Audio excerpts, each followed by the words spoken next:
Sulitnya aturan pembangunan rumah ibadah di Indonesia menurut Menak. Menteri Agama Republik Indonesia Menak RI Yakut Khalil Qaumas akhirnya menyoroti isu aturan pembangunan rumah ibadah yang dinilai mempersulit beberapa umat beragama.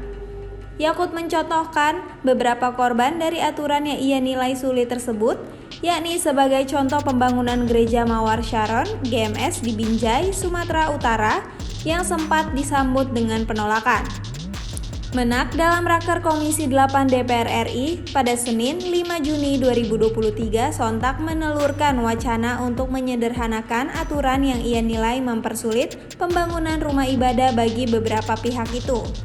Terlebih, Sang Menak juga menegaskan bahwa penolakan pembangunan rumah ibadah di beberapa daerah merupakan fakta yang nyata di tengah masyarakat. Lantas apa saja isi peraturan pembangunan rumah ibadah yang kini digarisbawahi oleh Sang Menak? Pembangunan rumah ibadah perlu izin FKUB.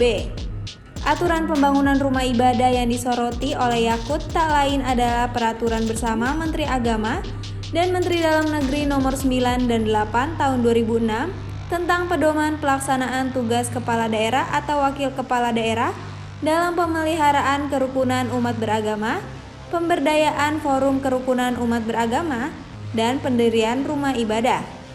Peraturan tersebut lebih akrab di telinga masyarakat sebagai SKB 2 Menteri. Salah satu poin utama dalam yang disoroti Yakut adalah masyarakat perlu mengantongi rekomendasi dari forum kerukunan umat beragama serta Kemenak. Yakut di depan para anggota DPR menilai bahwa makin seringkali semakin banyak rekomendasi semakin mempersulit pembangunan rumah ibadah. Sontak, Yakut mengusulkan Perpres yang nantinya akan memperbolehkan masyarakat hanya cukup mengantongi izin dari Kemenak saja ketika hendak membangun rumah ibadah dan tidak perlu mengantongi rekomendasi FKUB. Masyarakat harus menyertakan 90 daftar nama pengguna rumah ibadah dan 60 tanda tangan warga setempat.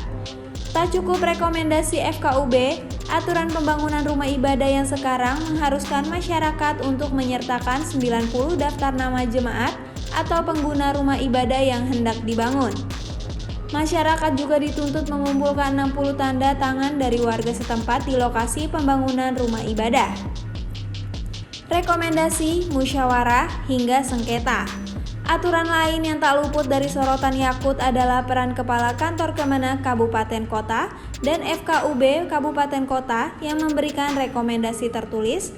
Kehadiran beberapa lembaga tersebut juga sebagai pihak yang terlibat dalam penyelesaian perselisihan yang muncul dalam pendirian rumah ibadah. Wacana Yakut dapat kritik keras dari MUI. Sayangnya, wacana Yakut yang terdengar sebagai angin segar bagi segelintir pihak justru ditentang oleh Majelis Ulama Indonesia atau MUI. Ketua MUI Utang Ranuwijaya dalam keterangannya Rabu 7 Juni 2023 menegaskan bahwa SKB 2 Menteri sudah final dan tidak perlu ada perubahan aturan. Utang juga menilai kehadiran FKUB sudah memadai dalam mewadahi kehidupan beragama di tengah masyarakat yang majemuk.